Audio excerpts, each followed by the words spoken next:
My boyfriend called me damaged goods.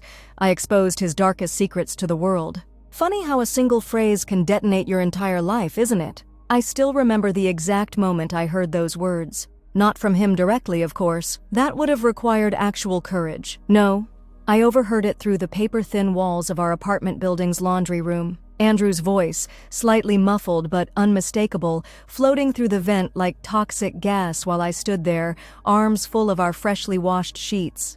If you've ever had your heart truly broken, you know there's this weird physical reaction that happens. Your body goes cold, then hot, then completely numb in patches. My fingers lost all sensation first. The laundry basket hit the floor before I even registered dropping it. She's basically damaged goods, man. But the sex is great and she cooks, so a pause, then a laugh that scraped against my eardrums like steel wool. I'm just keeping my options open, you know? Keeping his options open, while living in my apartment. While wearing the watch I bought him for our 1-year anniversary. While planning our vacation to Cabo that my frequent flyer miles were paying for. Let me back up a little for context. Andrew and I had been together for 18 months. Met at a friend's housewarming, where he charmed the hell out of me with stories about his volunteer work with rescue dogs. In retrospect, I should have known something was off when I later discovered he was actually court-ordered to do that volunteer work after a drunk and disorderly. But love makes you stupid, and honey, I was a goddamn genius at being stupid. I stood in that laundry room for what felt like hours, just listening. Each word he said about me was another little death. Apparently, I was emotionally high maintenance, because my dad died 2 years ago and sometimes I still get sad about it. The audacity, right? I was probably not marriage material, because I'd had the nerve to date other men before him. And the real kicker, the damaged goods comment, came from the fact that I'd once confided in him about my history with anxiety and depression. Things I'd whispered to him in our most intimate moments, transformed into ammunition for his bros. I don't remember walking back upstairs, just suddenly being there, standing in my kitchen, staring at the stupid magnetic whiteboard where we wrote cute little messages to each other. His latest, "Working late, don't wait up." My hands were still cold as I erased it, watching the words disappear under my fingertips. Working late, right. With his options, apparently. The funny thing about betrayal is how it forces you to reevaluate everything. Every late night at the office. Every text he shielded from my view. Every time he said, "It's nothing," when I asked what was wrong. The highlight reel of our relationship suddenly played back with director's commentary, exposing all the plot holes I'd willingly overlooked. I didn't confront him that night, or the next. Something inside me, pride maybe, or self-preservation, wouldn't let me give him the satisfaction of seeing me fall apart. Instead, I became an actress deserving of every damn Oscar. I smiled. I cooked his favorite meals. I initiated sex and pretended not to notice how he avoided looking me in the eyes. Meanwhile, I watched him. Really watched him, maybe for the first time. The way he'd angle his phone away when texts came in. The mysterious weekend work emergencies that required him to shower before returning home. The new cologne I hadn't bought him. 3 days after the laundry room incident, I found actual proof. It wasn't even well hidden. That's how confident he was in my blindness. A second phone tucked inside his gym bag. Password protected, of course, but he'd used my birthday, lazy bastard, so I was in within seconds. Let me tell you something about discovering your boyfriend's secret communication device. It's like finding a portal to an alternate universe where the person you love is actually a stranger. And this stranger was busy. 3 different women on rotation, each being fed the same lines he'd once used on me. Each special enough to warrant their own contact name, but not special enough to know about the others. Or about me. There were pictures, too. Not just the explicit kind you might expect, but intimate, everyday moments. Breakfast at the cafe we discovered together. Hiking trails I'd researched for our weekends. Even the vintage record store I'd introduced him to, where he'd apparently taken girl number 2, saved as Tinder Blonde, the very day after I showed it to him. My entire relationship had been a carbon copy service for his other lives. The pain came in waves. First, the breathless shock that makes your lungs forget how to function. Then the humiliation, hot and prickly, crawling up your neck until your face burns with it. Finally, the rage. Oh, the rage was beautiful in its clarity. Crystal clear, ice-cold rage that cuts through confusion like a diamond through glass. Damaged goods. The phrase kept circling in my head like a vulture. I'm not sure exactly when the rage transformed into something else, something calculating. Maybe it was when I scrolled through his secret phone and found notes for work presentations he'd claimed as his own, stolen verbatim from industry blogs. Or when I discovered photos of him with a married executive from his company in positions that certainly wouldn't appear in any corporate handbook. Or perhaps it was the bank statement showing transfers to an offshore account his company definitely didn't know about. My Andrew wasn't just a cheater. He was a fraud from top to bottom. A man whose entire professional identity was built on lies almost as extensive as his personal ones. And suddenly being damaged goods didn't seem like such an insult. Because damaged things have edges. Damaged things can cut if you're not careful. That night I made his favorite meal, steak, medium rare, with those little roasted potatoes he loved. I wore the black dress he always said made me look so fuckable. Charming, I know. I smiled and asked about his day. I pretended I didn't know he'd spent lunch with CrossFit Redhead at the tapas place around the corner from his office. He ate it up, the food, the attention, the illusion. After dinner, when he suggested we watch that documentary series he'd been wanting to see, I said I was tired, kissed his cheek. Told him I'd probably go to bed early. Instead, I sat in our bathroom, door locked, planning my resurrection on the notes app of my phone. Because that's what this would be. Not just revenge, but my own rebirth from the ashes of what he'd burned down. You know how people say, don't get mad, get even? That's cute and all, but I intended to do both. Get absolutely fucking furious, and then get so even that he'd never quite stand straight again. The plan came to me in fragments at first. A screenshot saved here. A password noted there. A casual question about his upcoming presentation to the board of directors. Each piece seemingly random, but slowly forming a constellation that only I could see. I spent a week quietly gathering evidence, his login credentials for work, records of his creative borrowing from company accounts, the side hustle he was running through the company's client database, the fake expenses, the lies about his qualifications on his resume, the fact that he'd never actually finished his MBA like he claimed. All stored neatly in an encrypted folder titled Cabo Trip Ideas. But here's where it gets interesting. This wasn't just about exposing him as a cheater. That would hurt his ego, sure, but egos heal. No. I needed something that would dismantle the very foundation he stood on. The career he prioritized over basic human decency. The reputation he'd guarded so carefully while dismissing mine as damaged. I needed patience. And for another 2 weeks, I was the perfect girlfriend. I laughed at his jokes. I didn't question his late nights. I even suggested he invite some work friends over for dinner, specifically the boss whose wife he'd been screwing. I cooked. I charmed. I was the picture of supportive partner, all while the folder labeled Cabo Trip Ideas grew larger. The thing about being underestimated is that it gives you tremendous freedom to move undetected. When someone thinks you're damaged goods, they don't imagine you're capable of calculating trajectory. They forget that broken things have sharp edges. They don't see you coming until it's much, much too late. One night, as Andrew snored beside me, I finally admitted to myself what I was planning wasn't just petty revenge. It wasn't even primarily about the cheating anymore. It was about reclaiming my own narrative. About refusing to be the girl who got played and crawled away to lick her wounds in private. It was about being the author of my own story, not just a tragic footnote in his. I gave myself one last chance to back out. To take the high road, pack my things, leave a cutting note, and disappear from his life with my dignity technically intact. The kind of exit that gets you supportive nods from friends who secretly think you're a doormat. The kind that has you crying in Ubers and stalking his social media at 3 a.m. while he moves on to the next woman without a scratch. Nah, that wasn't going to work for me. So I made my choice. And as I lay there watching the shadows move across our bedroom wall, I felt a strange calm settle over me. The decision itself was like breaking through the surface after being underwater too long. That first gasp of clear, burning oxygen filling your lungs. I wasn't damaged goods. I was a goddamn masterpiece with battle scars. And by the time I was done, Andrew would understand exactly what that meant. The first phase of my plan would begin tomorrow. I rolled over, closed my eyes, and for the first time since the laundry room, I slept without dreaming. Morning arrived with that special kind of clarity that only comes from absolute certainty. The kind where your brain just clicks into place and says, so this is who I am now. I stretched beside Andrew's sleeping form, studying his face one last time with my old eyes, the ones that had once looked at him with love. God, it's embarrassing how attractive betrayal can be when it's sleeping. Phase 1 was simple, information gathering without raising suspicion.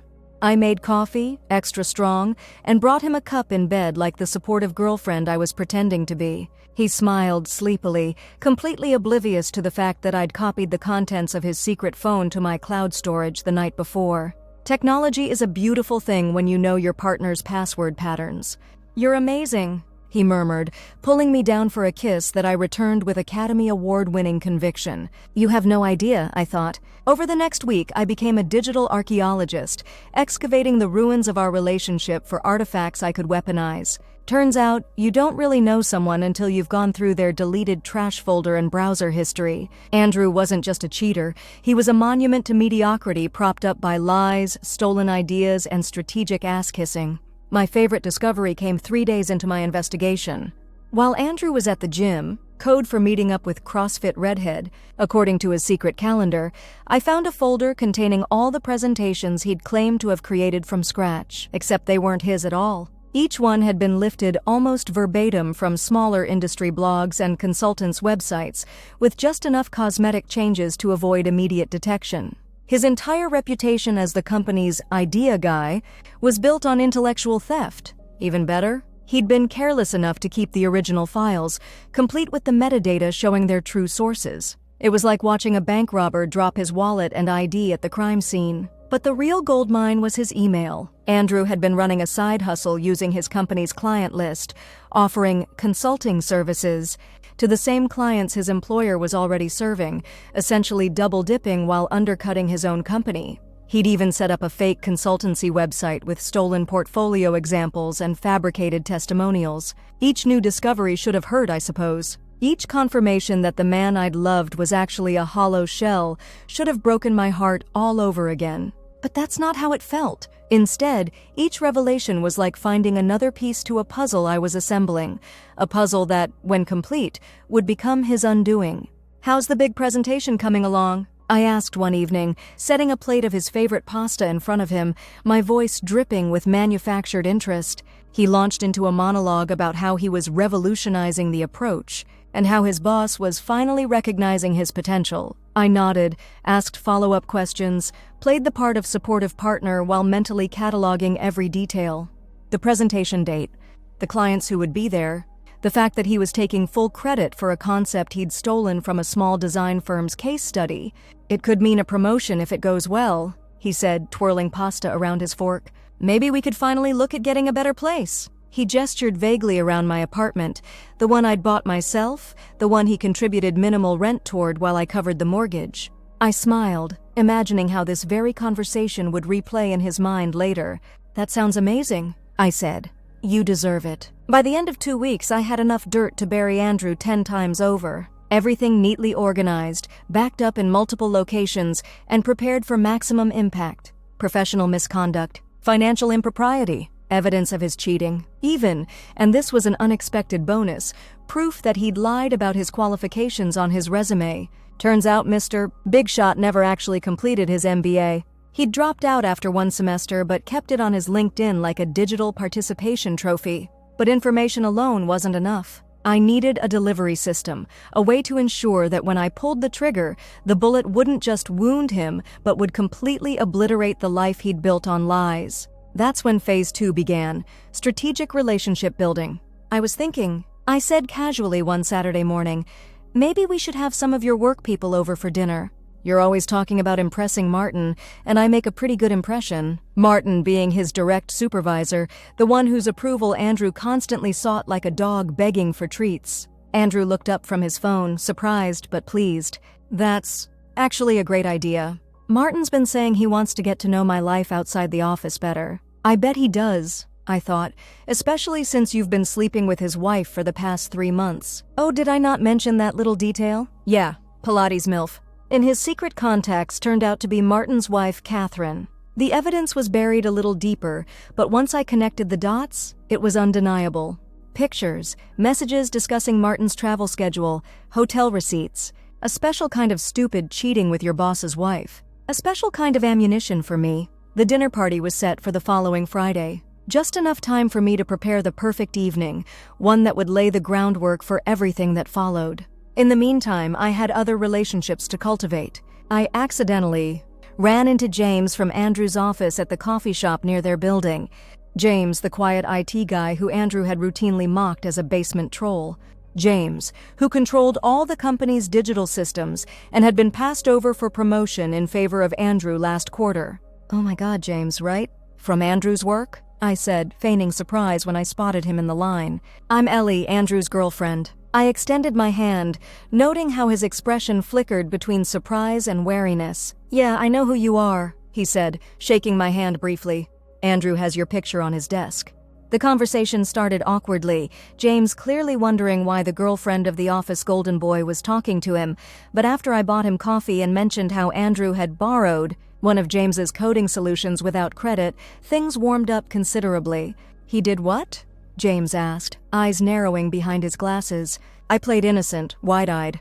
"Oh, I thought you knew. He was so impressed with your work on that client portal. He used your approach for his presentation to Martin last month." I paused, looking concerned. "He did give you credit, right?" The answer was written all over James's face. "Wow, I'm so sorry," I said, touching his arm briefly. "That seems to be happening a lot at your company." "I keep hearing Andrew on calls taking credit for other people's ideas." I shook my head. "I've tried talking to him about it, but..." By the time we finished our coffees, James had given me his personal email address. "Just in case you ever want to talk," he said. The unspoken understanding was clear. Just in case you ever want to take Andrew down a peg. One ally secured, several more to go. The week passed in a blur of preparations. I connected with Sarah from accounting, who Andrew had once described as a basic bitch who couldn't get laid in a prison. Turns out, Sarah had been questioning some of Andrew's expense reports for months, but kept getting overruled by Martin. We had a very illuminating lunch. I reached out to the small design firm whose case study Andrew had plagiarized, expressing admiration for their work and, coincidentally, mentioning how similar it was to a presentation my boyfriend was giving at his company. Their interest was immediate and intense. I even managed a chance, meeting with Catherine, Martin's wife, at her Pilates studio, just to introduce myself as Andrew's girlfriend, to see the panic flash across her face, to watch her try to determine how much I knew. I played completely oblivious, gushing about how excited I was for her and Martin to come to dinner. "Andrew speaks so highly of Martin," I said, watching her squirm. "And now I can tell Martin how amazing you are at Pilates. The way you bend is just incredible." By Friday morning, my web was spun. Every strand carefully placed, every connection tested. All while Andrew continued his daily routine of lies, completely unaware that the ground beneath him was disappearing inch by inch. For the dinner party, I outdid myself. Flowers, candles, a menu designed to impress without seeming like I was trying too hard. I wore a dress that Andrew had never seen before, emerald green, elegant but not overtly sexy, the kind that would make Martin see me as sophisticated rather than the damaged goods Andrew had described. As I chopped vegetables and marinated steaks, I found myself thinking about the woman I'd been just 3 weeks earlier. The one who had stood frozen in that laundry room, feeling like she'd been shattered by a few callous words. She seemed so distant now, like a character in a book I'd read long ago. In her place stood someone new, someone with purpose, clarity, and a detailed plan for annihilation. Was this who I'd always been underneath, just waiting for the right catalyst? Or was this person born in that laundry room, created by the specific alchemy of betrayal and rage? I wasn't sure, but I liked her. She felt more real than any version of myself I'd ever been. The doorbell rang at precisely 7:30. I took a deep breath, adjusted my dress, and went to welcome Martin and Catherine into my home, into my carefully constructed trap. Dinner was a masterclass in subtle manipulation. I kept the wine flowing, asked Martin thoughtful questions about the company's direction, and paid special attention to Catherine, complimenting her jewelry, bought by Andrew, though she didn't say that, and asking about her Pilates classes, all while maintaining the perfect balance of attentive girlfriend and gracious hostess. Andrew was clearly pleased, watching me charm his boss with a smug expression that said, "See what I've got waiting at home?" If only he knew what was really waiting for him. The evening's pivotal moment came during dessert. I'd made creme brulee, Martin's favorite, according to Andrew's company gossip. "This is incredible," Martin said, closing his eyes briefly as he took a bite. "Where did you learn to make this?" "Oh, I took a cooking class after my father passed away," I said, allowing a hint of vulnerability to show. "Grief therapy through food, I guess you could say." "I'm sorry about your father," Martin said, his expression softening. "Thank you." I smiled sadly. It's been 2 years now. Some days are still hard, but I'm learning to live with it. From the corner of my eye, I saw Andrew shift uncomfortably. He knew where this was going, how this connected to his damaged goods. Comment. But he couldn't stop me without seeming suspicious. "Andrew's been so understanding," I continued, reaching over to squeeze his hand with just enough pressure to feel threatening. "Especially on the bad days when the depression hits harder." Martin nodded encouragingly. Catherine stared into her wine glass. "I was diagnosed with depression and anxiety after Dad died," I explained, my voice steady. "I was worried about telling Andrew when we first started dating. There's still such a stigma, you know. But he's been amazing." I turned to look him directly in the eyes. "He always says that our past experiences, even the painful ones, just make us more valuable as people. More authentic." "Right, babe." Andrew's smile was strained. "Right. That's a wonderful perspective," Martin said, glancing at Andrew with what appeared to be genuine approval. "Mental health struggles don't define a person." "Exactly," I agreed warmly. "We're not damaged goods because we've faced challenges." I let the phrase hang in the air for just a moment before continuing. "We're survivors." Andrew choked slightly on his wine. I patted his back solicitously. The rest of the evening went according to plan. Martin left with my business card, in case you or Catherine ever need a real estate consultation, and a newfound appreciation for his employee's compassionate, supportive girlfriend. Catherine left with the barely concealed terror of a woman who knows her secret might not be as secret as she thought. And Andrew? Andrew left the dinner table that night with the first inkling that something wasn't quite right. That perhaps the woman he'd dismissed as predictable and manipulable was neither of those things. After our guests left, he pulled me into a hug. "That was perfect," he said. "Martin couldn't stop praising you." I hugged him back, inhaling his cologne one last time. "I'm glad I could help. After all, your career is important to both of us." I pulled away slightly, meeting his eyes. "Big presentation on Monday, right? The one with all your original ideas?" A flicker of uncertainty crossed his face. "Right. I can't wait to hear how it goes," I said, my voice honey-sweet with promise. "I have a feeling it's going to be memorable." That night, as Andrew slept beside me, I sent a series of carefully crafted emails to James in IT, to Sarah in accounting, to the design firm whose work had been stolen, to the company's ethics compliance officer with an anonymous account, to Martin himself from a different anonymous account, with a subject line reading only, "What your wife does while you're at conferences." Each email contained just enough information to raise serious questions and just enough restraint to seem credible rather than vindictive. Digital breadcrumbs leading exactly where I wanted people to look on Monday morning. I also sent one final message to Andrew's 3 side pieces in a group text from his secret phone while he slept. Just a simple introduction.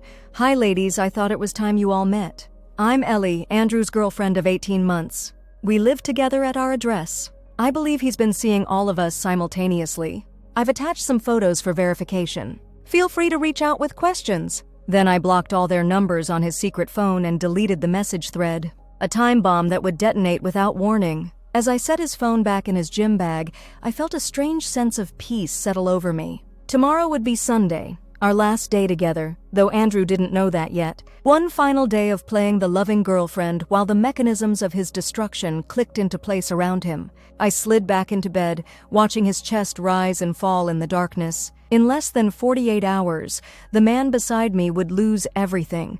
His job, his reputation, his side relationships, possibly even his freedom if the financial irregularities were serious enough. And me? I would be gone, vanished from his life completely. No confrontation, no tearful accusations, no chance for him to spin the narrative or paint me as the crazy, damaged ex.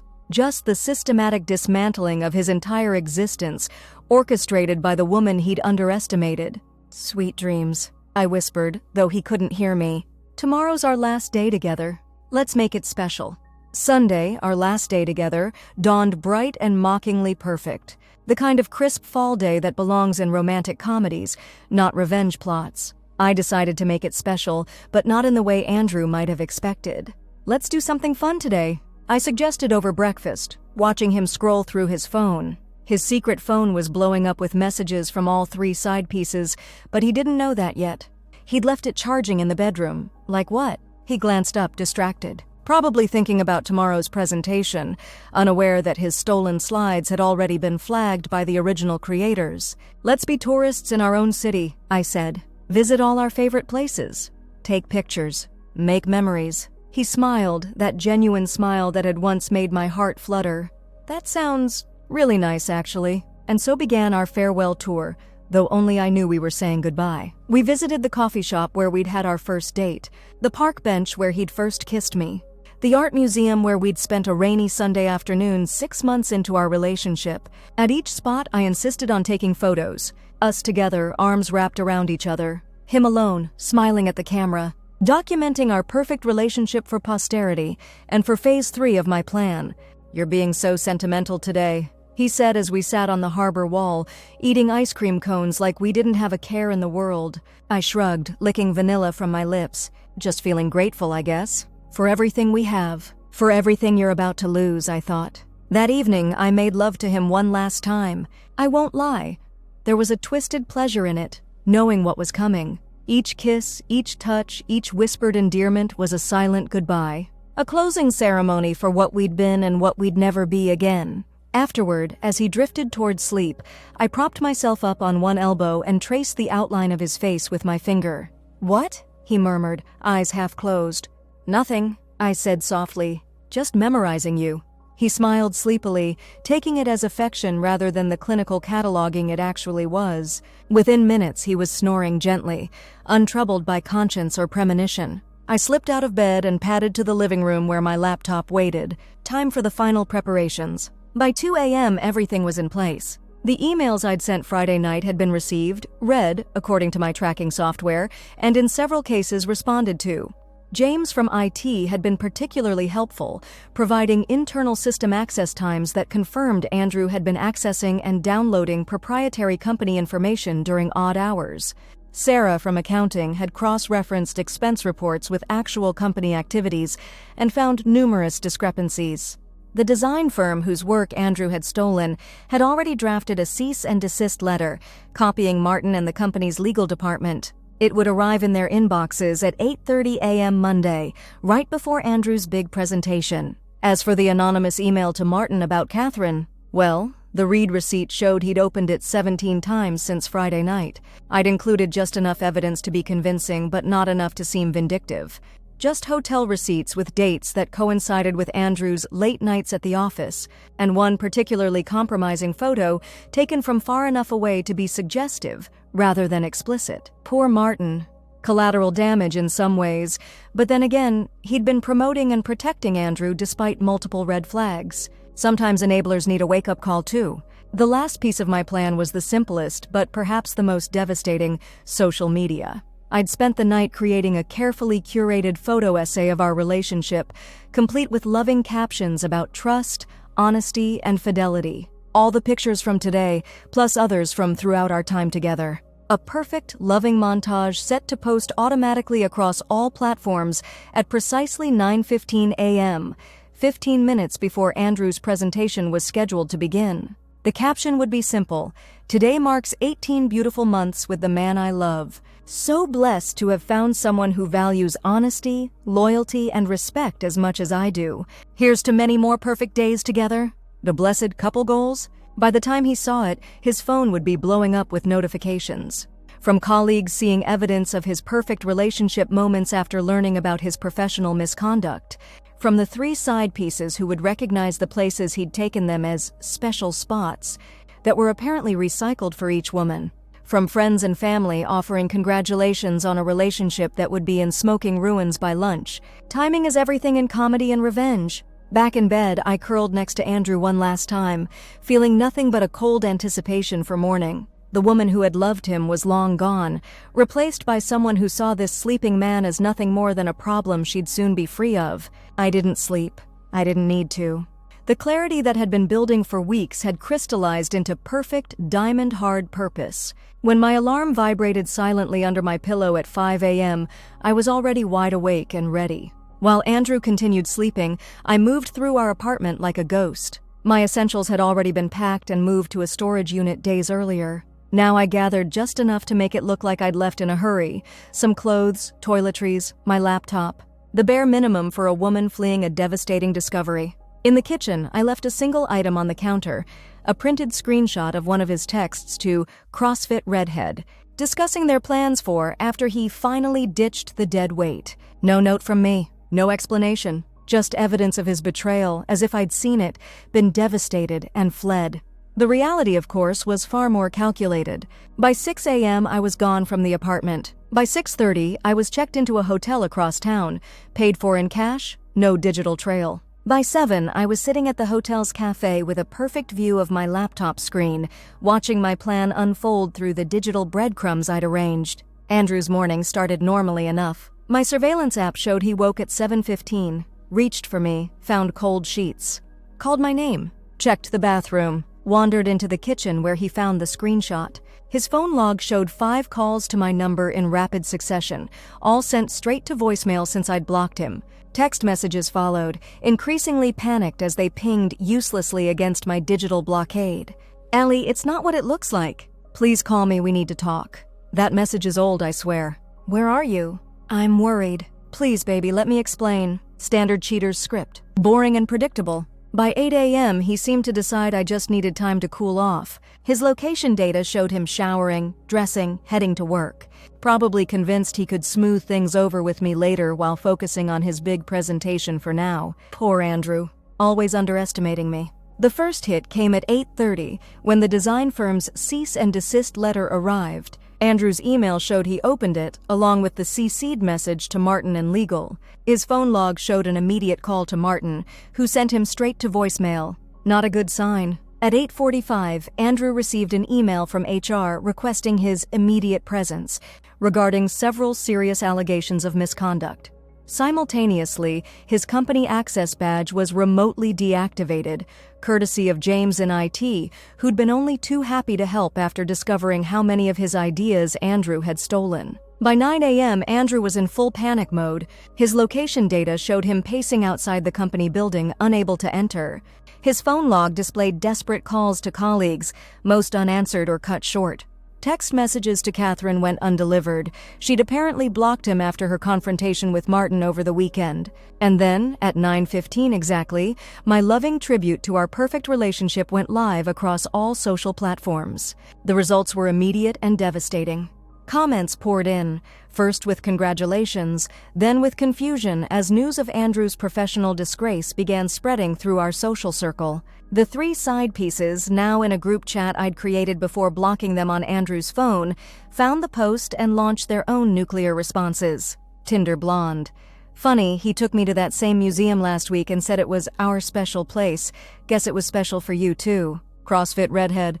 18 months? He told me he'd been single for a year when we met 5 months ago. I Tinder Blonde Pilates MILF. Did he tell you guys the same bullshit? Pilates MILF, aka Catherine, account suddenly deactivated. The comments section became a real-time documentation of Andrew's implosion, with mutual friends and colleagues watching in horrified fascination as the evidence mounted. Screenshots of conversations were shared, dates were compared. His deceptions unraveled like a cheap sweater, pulled apart by the collective force of 3 angry women and dozens of shocked observers. Meanwhile, according to the security camera feed I'd hacked into, again thanks to James, Andrew was now sitting in the HR department, surrounded by printouts of his various infractions. The stolen work, the fabricated qualifications, the side consulting business, the misappropriated expense accounts, and based on the security officer standing by the door, things weren't going well. By noon, it was over. Andrew's location data showed him being escorted from the building, personal items in a cardboard box, the universal sign of disgrace. His company email was deactivated. His professional social profiles were scrubbed from the company website.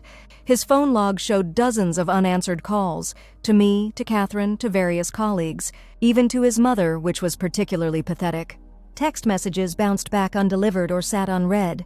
His digital life was becoming a series of closed doors, one after another. I watched it all unfold on my laptop screen, sipping a second latte in perfect tranquility. Unlike revenge scenarios I'd read about, I felt no need to witness his humiliation in person. No desire to see his face as his world collapsed. The data was enough, clean, objective, and utterly satisfying. By 3 p.m., Andrew returned to the apartment. The hidden camera I'd installed in the living room bookshelf captured his entrance, shoulders slumped, face ashen. He dropped the cardboard box, went straight to the kitchen, and poured himself a generous whiskey. Then another. By the third, he was crying. His phone continued to blow up, now with messages from friends who'd seen the social media disaster unfolding. His parents called 4 times. Even his brother, who I'd never liked, tried to reach him. Andrew ignored them all, staring blankly at the wall as he methodically drank himself into oblivion. It was almost pitiful. Almost. By evening, he'd progressed from misery to rage. He called my number 14 times in 20 minutes, leaving increasingly incoherent voicemail messages that ranged from pleading to threatening. He threw things, a coffee mug, a framed photo of us, his own phone, temporarily until he apparently realized he needed it. He punched a wall, then cradled his likely broken hand while sobbing. All of it captured on my hidden camera. All of it saved to secure cloud storage. Insurance in case his rage ever developed a focus. As night fell, Andrew finally passed out on the couch, surrounded by the wreckage of his temper tantrum. I closed my laptop, feeling strangely hollow. Not regretful, not at all. Just empty. Like I'd been running on revenge-fueled adrenaline for weeks, and now the tank was dry. I ordered room service, ate mechanically, and slept dreamlessly for 12 hours straight. The next morning brought a new phase of Andrew's destruction. Financial ruin. While Andrew had been focused on salvaging his job and relationship, I'd executed the final part of my plan. Using the power of attorney he'd foolishly granted me months earlier, just in case something happens to me, babe, I had transferred his savings, mostly earned through his fraudulent side business, to an offshore account. Not to keep, of course. I wasn't a thief.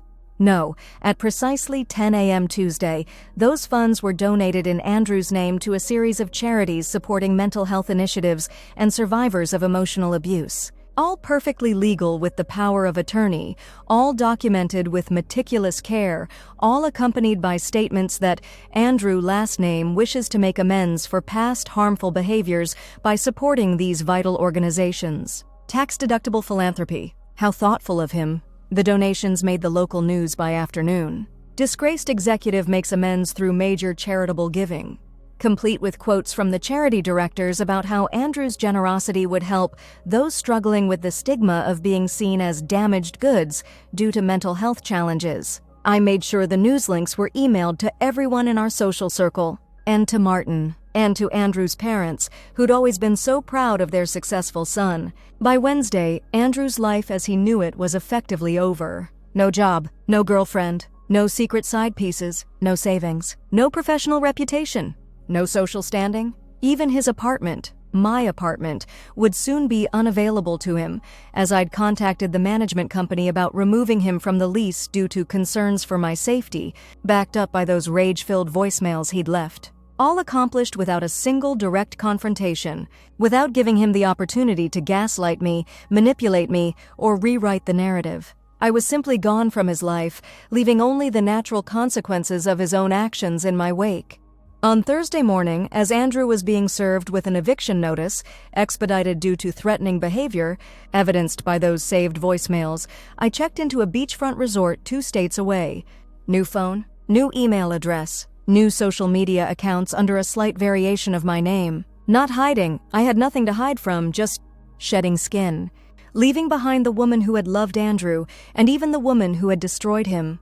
I sat on the balcony overlooking the ocean, feeling the salt breeze against my face, and finally allowed myself to fully process what I'd done. Had I gone too far? Perhaps. The Andrew I'd destroyed wasn't just the man who'd called me damaged goods. He was also the man who'd held me through night terrors after my father died. The man who'd brought me soup when I had the flu. The man who'd once spent hours helping me search for a lost earring my mother had given me. But then, that man had never really existed, had he? He was a carefully constructed facade, designed to obtain what Andrew wanted: sex, accommodation, admiration, without reciprocal investment. The cruelty I'd overheard in the laundry room wasn't an aberration. It was the reality behind the mask. I'd just been too in love to see it. So no, I didn't regret what I'd done. But I did mourn, not for Andrew, but for the woman I'd been. The one who had believed in love so completely that she'd ignored every warning sign. The one who had handed over her heart, her home, and her history to someone who saw her only as damaged goods. to be used until something better came along. That woman was gone now. In her place sat someone harder, clearer, more defined by boundaries than by hopes. Someone who understood that trust must be earned continuously, not given blindly. Someone who would never again mistake crumbs for a feast. My phone, my new phone, pinged with a message from the real estate agent I'd contacted. A small beachfront cottage was available for long-term rental, perfect for a fresh start. Attached was a photo of the property, including a small garden that needed tending and a porch swing facing the sunset. I smiled and typed back my acceptance. Then I closed my eyes, feeling the sun warm on my face, and allowed myself to imagine a future untethered from Andrew and the harm he'd done. A future where I was neither the victim nor the avenger, just a woman who had learned the hard way what she would and wouldn't accept in her life. The beach below was crowded with people, families, couples, individuals, all creating their own stories. Tomorrow I'd join them. Tomorrow I'd begin writing a new chapter for myself. But today I would simply rest in the knowledge that Andrew would never again dismiss another woman as damaged goods, without remembering what happened when he underestimated this particular damaged woman. Some lessons are taught gently, with love and patience.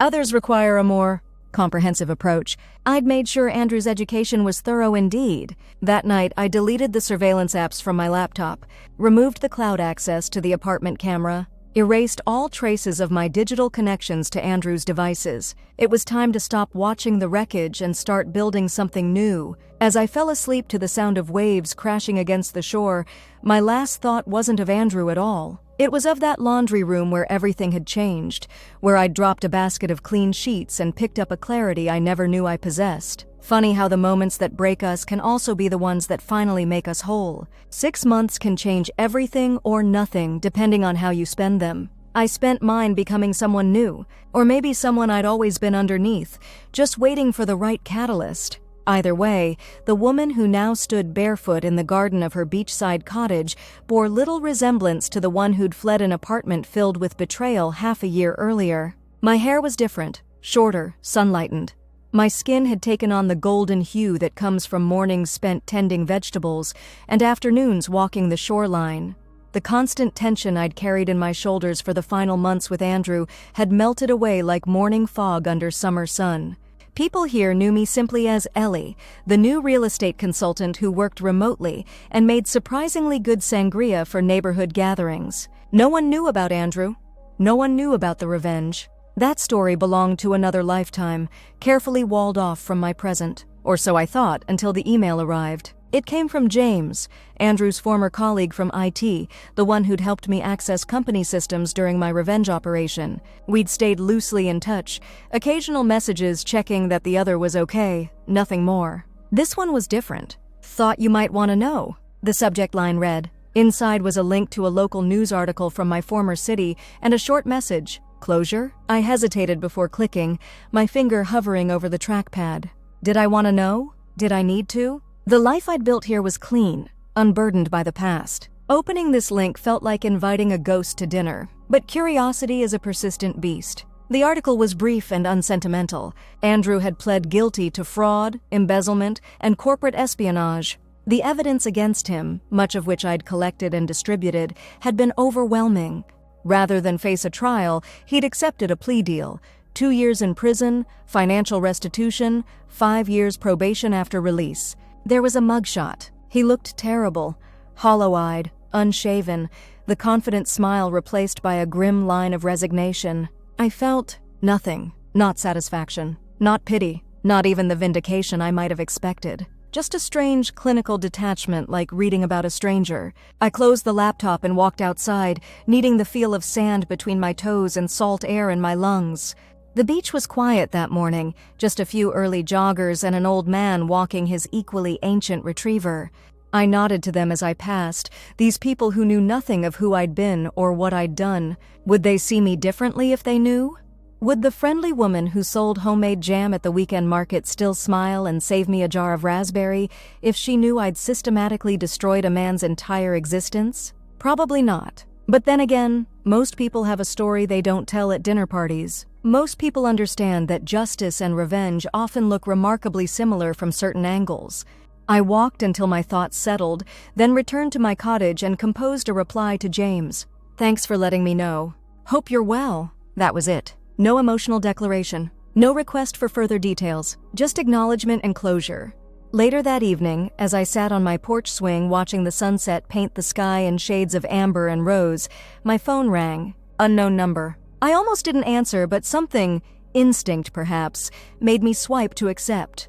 Hello? Silence, then a familiar voice. Ellie? My mother. We hadn't spoken in nearly 5 months, not since I'd called to tell her I'd left Andrew and moved away. She'd been disappointed. She'd liked him, thought he was stable, and going places. Our conversation had ended poorly, with her suggesting I was throwing away a good thing because of cold feet, and me suggesting she might want to examine why she always took the man's side, even when her daughter was hurting. Mom, I said, neither question nor greeting, just acknowledgement. I saw the news, she said, her voice different than I remembered, softer somehow. About Andrew. Yes. You knew. Not an accusation, just a realization. That's why you left. One of the reasons, I admitted, watching a seagull circle against the darkening sky. A pause, then, I'm sorry I didn't listen. The words hung between us, unexpected and fragile. My mother had never been big on apologies, neither had I. Maybe that was part of the problem. I'm making dinner, I said finally. Some kind of fish stew. It'll probably be terrible. She laughed, a startled sound. You always were ambitious in the kitchen, if not skilled. I've improved. Slightly. I paused. I could text you the address. If you wanted to visit sometime? Another pause, this one lighter. I'd like that. After we hung up, I sat watching darkness claim the horizon, thinking about damage, about goods, about the value we assign to things broken and mended. The Japanese have a practice called kintsugi, repairing broken pottery with gold, highlighting the fractures rather than hiding them. The result is often more beautiful than the original, the golden seams telling a story of resilience and transformation that perfect objects never can. Perhaps that's what I'd become in the aftermath of Andrew. Not damaged goods, but something repaired with gold. Something whose very breakage made it more authentic, more valuable, more true. I never looked Andrew up again after that article. Never tracked his prison sentence or checked if he'd been released early. His story was no longer intertwined with mine, and that felt right. He'd been a catalyst, not a conclusion. Sometimes on quiet evenings like this one, I did wonder if he ever thought about me. If he understood what had happened, or still believed I'd simply discovered his cheating and run away heartbroken. If he ever connected the dots and realized the full scope of what I'd orchestrated. Probably not. Andrew had always underestimated me. It was his most consistent quality. As darkness settled completely over the beach, I went inside to attempt my questionable fish stew. Tomorrow my mother would book her flight. Next weekend, the local market would open for the season. Life would continue its steady forward motion, carrying me further from the woman I'd been and closer to the one I was becoming. And if sometimes that journey included nightmares where I stood again in that laundry room, hearing those fateful words, well, that was okay too. Scars, like kintsugi's golden seams, remind us where we've been. They don't dictate where we're going. Damaged goods. The phrase no longer had power over me. Now it just seemed sad and small, like Andrew himself. I am not what was done to me. I am what I choose to become in the aftermath. And I choose to become something magnificent.